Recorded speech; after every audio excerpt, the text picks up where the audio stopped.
Hi friends, welcome to my channel Sundari creatives. இன்றைக்கி நம்ம ஒரு சின்ன ஆரி ஒர்க்கில் நம்ம ஒரு ஸ்டிச் பார்க்க போகிறோம். அது கொஞ்சம் இம்பார்ட்டண்ட்டு தான்.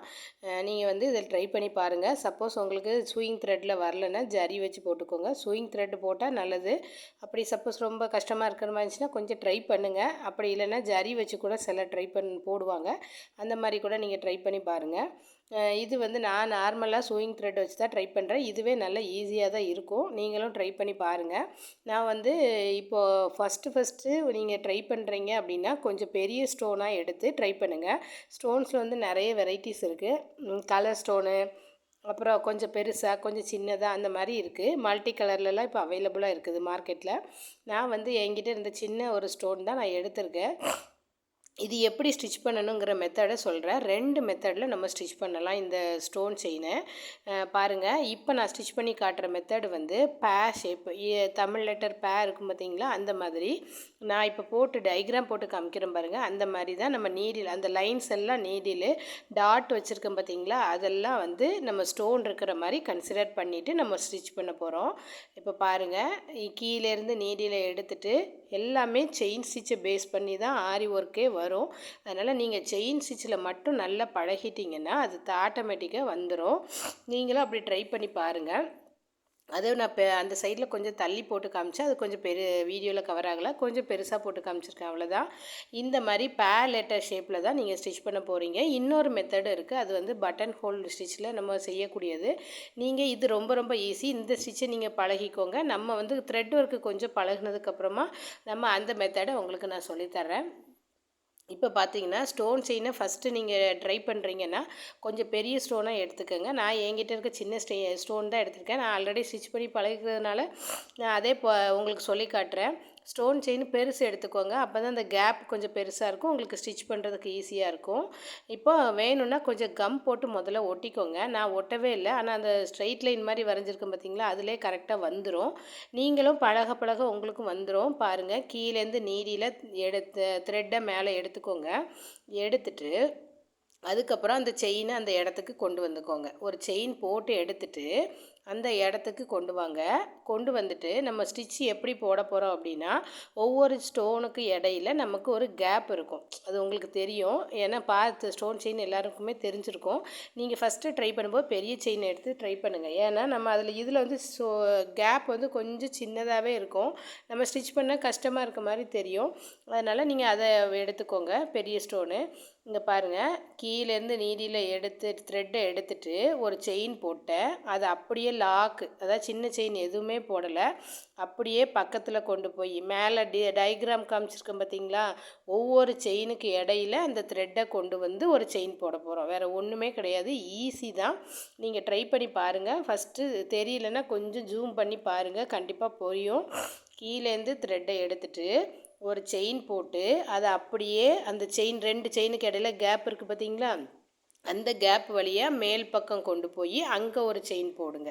போட்டுட்டு அடுத்த ஸ்டோனுக்கு போய் அடுத்த ஸ்டோன் வழியாக கீழேருந்து செயினை எடுத்துட்டு அந்த 2க்கு இடையில ஒரு கேப் இருக்கும்ல, அதில் அந்த சைடு வழியாக நீங்கள் கீழே கொண்டு வரீங்க. அவ்வளோதான். இப்படி கீழே மேலே டயக்ராமில் உங்களுக்கு ஈஸியாக புரிகிற மாதிரி நான் காமிச்சிருக்கேன் பாருங்கள். ரொம்ப ரொம்ப சிம்பிள் தான். அதை பார்த்தீங்கனாலே உங்களுக்கு அண்டர்ஸ்டாண்ட் ஆயிரும். மேலேருந்து எடுத்து த்ரெட்டை எடுத்துட்டு ஒரு செயின் போட்டு அடுத்த 2 ஸ்டோனுக்கு இடையில கேப் வழியாக மேலே கொண்டு போய் ஒரு செயின் போட்டுக்கோங்க. செயின் போட்டுட்டு த்ரெட்டை மேலே எடுத்து அதை ஒரு ஸ்ட்ரெயிட் லைன் மாதிரி வரும். அந்த ஸ்ட்ரெயிட் லைனை அடுத்த ஸ்டோனுக்கு இடையில கொண்டுட்டு கீழ்ப்பக்கமாக கொண்டு வரணும். இப்படியே தான் நம்ம இதை ஸ்டிச் பண்ணணும். ரொம்ப ரொம்ப சிம்பிள் தான்.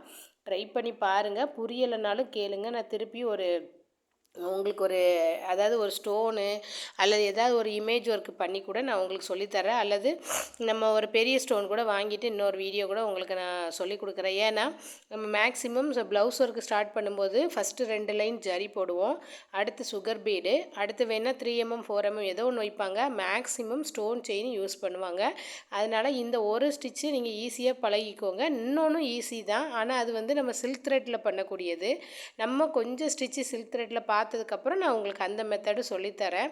அல்லது நான் சொல்லிடுற பட்டன் ஹோல் ஸ்டிச் தெரிஞ்சிச்சுன்னா நம்ம ஈஸியாக போட்டுடலாம். அதை நான் உங்களுக்கு வந்து ஈஸியாக சொல்லி தந்துட்டு அதுக்கப்புறம் போடலாம் அந்த மெத்தடு அப்படின்னு சொல்லி யோசித்தேன்.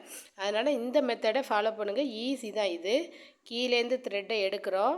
எடுத்துட்டு அடுத்த ஸ்டோனுக்கு கொஞ்சம் கேப் இருக்கும்ல, அந்த இடத்துக்கு கொண்டு போயிட்டு மேல் பக்கமாக கொண்டு போகிறதுக்கு அந்த ஸ்டோனுக்கு இடையில 2 ஸ்டோனுக்கு இடையில கேப் இருக்கும். அந்த கேப் வழியாக த்ரெட்டை நீங்கள் மேலே கொண்டு போகணும்.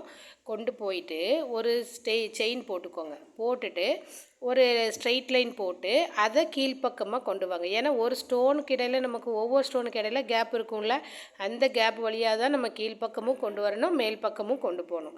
அவ்வளோதான். ஈஸி மெத்தடு தான். இந்த பேட் டிசைனை நீங்கள் ஞாபகம் வச்சுக்கோங்க. நான் டாட் வச்சதெல்லாம் ஸ்டோன் மாதிரி கன்சிடர் பண்ணி நீங்கள் ஒர்க் பண்ணிங்கன்னா ரொம்ப ரொம்ப ஈஸியாக இருக்கும் இந்த ஸ்டிச்சு. ட்ரை பண்ணி பாருங்கள். ஏதாவது புரியலைன்னா கண்டிப்பாக கேளுங்க. ரொம்ப ஈஸி தான். இது நான் ஒரு சின்ன பீடில் உங்களுக்கு போட்டு ஒர்க் பண்ணி காமிச்சிருக்கேன். நம்ம பீடை போட்டு அதை சுற்றி போடலாம். ஒரு திலகம் ஷேப்பு, ரவுண்ட் ஷேப்பு, திலகம் ஷேப்பு எந்த ஸ்டோன் ஒட்டிட்டு கூட நீங்கள் அதை சுற்றி கூட நம்ம போட்டு புட்டாஸ் மாதிரிலாம் போடலாம். இந்த ஸ்டோன் செயினை பார்க்குறதுக்கு அழகாக இருக்கும். நான் இப்போ எவ்வளோ தேவையோ அதை கட் பண்ணி எடுத்துகிட்டு அதுக்கப்புறம் எண் நாட் வந்து நம்ம எப்போதும் போடுற மாதிரி போட்டுக்கிறேன். முதல்ல நாட் வந்து பெருசாக ஒரு செயின் போட்டுக்கோங்க. ஒரு செயின் போட்டுட்டு அந்த லூப் வந்து பெருசாக எடுத்துக்கோங்க. பெருசாக எடுக்கும்போது உங்களுக்கு ஈஸியாக இருக்கும். கொஞ்சம் பெருசாக எடுத்துக்கோங்க. எடுத்துட்டு அதுக்கு உள்ள வழியே செகண்ட் லூப்பு எடுத்துட்டிங்கன்னா ஃபஸ்ட் லூப்பு சின்னதாக போயிடும். அந்த செகண்ட் லூப் வழியாக ஃபஸ்ட் லூப்பை வந்து ஹூக்கில் பிடிச்சிட்டு நீங்கள் கீழே உள்ள த்ரெட்டை பிடிச்சி இழுத்திங்கன்னா அழகான நாட்டு வந்துடும். ட்ரை பண்ணி பாருங்கள். நான் கண்டிப்பாக உங்களுக்கு வந்து புரியலைன்னா சொல்லுங்கள், நான் உங்களுக்கு எக்ஸ்பிளைன் பண்ணுறேன். ஈஸியாக வந்துடும். ட்ரை பண்ணாலே போதும். நம்ம கண்டிப்பாக நமக்கு வரும். ஒரு டைம் வரலைன்னா அப்படியே ஸ்டாப் ஆகிடாதீங்க. திருப்பி திருப்பி போட்டு பாருங்கள். இது ஸ்டோன் செயின் மெத்தடு வந்து இந்த மெத்தடு வந்து ரொம்ப ரொம்ப ஈஸி. அந்த மெத்தடு ஈஸி தான். ஆனால் அது சில்க் த்ரெட்டில் நம்ம கொஞ்சம் போடும்போது உங்களுக்கு கஷ்டமாக இருக்க மாதிரி இருக்கும். போட போட பழகிற எல்லாமே நம்ம பழக்கம்தான் காரணம். ட்ரை பண்ணி பாருங்கள். ரொம்ப ரொம்ப சிம்பிளாக வந்துடும் இந்த ஸ்டிச்சு. நான் இதை எப்படி போடலாம் அப்படிங்கிறதுக்கு உங்களுக்கு நான் த்ரெட்டை வச்சே போட்டு காட்டுறேன் பாருங்கள். கீழேருந்து த்ரெட்டை செயின் போட்டு எடுத்துட்டேன். சென்டரில் ஸ்டோன் இருக்க மாதிரி நினச்சிக்கோங்க. நினச்சிட்டு அதை எப்படி நான் எடுத்துகிட்டு வர்றேன் பாருங்கள். பேர் ஷேப்புக்கு நீங்கள் போடணும்.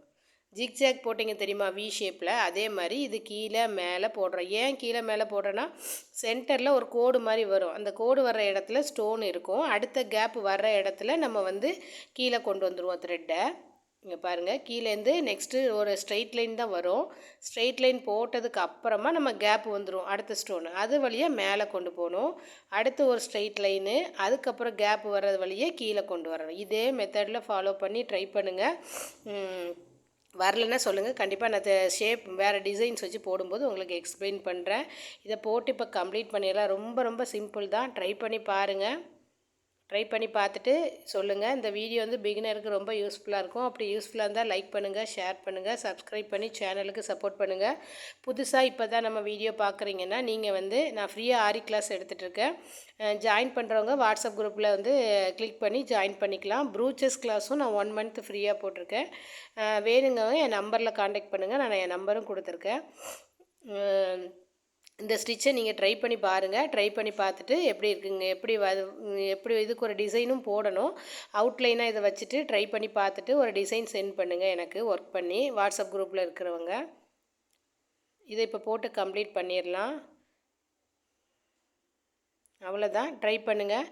கீப் வாட்சிங். தேங்க்யூ.